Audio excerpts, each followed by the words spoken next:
अस्सलाम वालेकुम जी। मेरा नाम बशीरा बीबी साईं मेरा फौत हो गया। आरफ वाले च बोलती पई हूँ। साल हो गया मेरे मियाँ फौत होए नूं। 4 बच्चे ने आपो आपदी कमा के खांदे ने, आपदी बेगमां नूं खवाउंदे ने।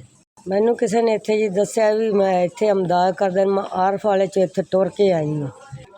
मैनू जी मेदे दा मसला आ, मैं मरीज बेगम माई है तो किसे ना मैं मेहनत कर सकदी न दिहाड़ी जिन्ना चिकर करदी रही उन्ना चिकर खांदी रही।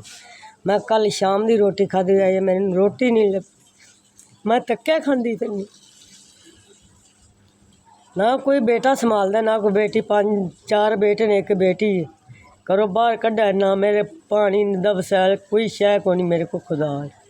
कल शाम की मैं रोटी खाधी जब मैनू पता है मेरे रब नूं पता है जी। मेरा रब तो सवा कोई मुश्किल आसान नहीं।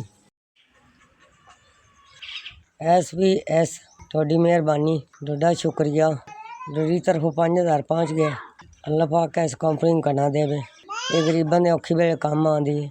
असी गरीब बहुत खुश हैं, दुआई दे सकने। अल्लाह पाक इस मालक नूं सेहत देवे।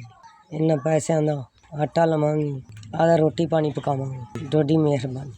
SBS थोड़ी मेहरबानी।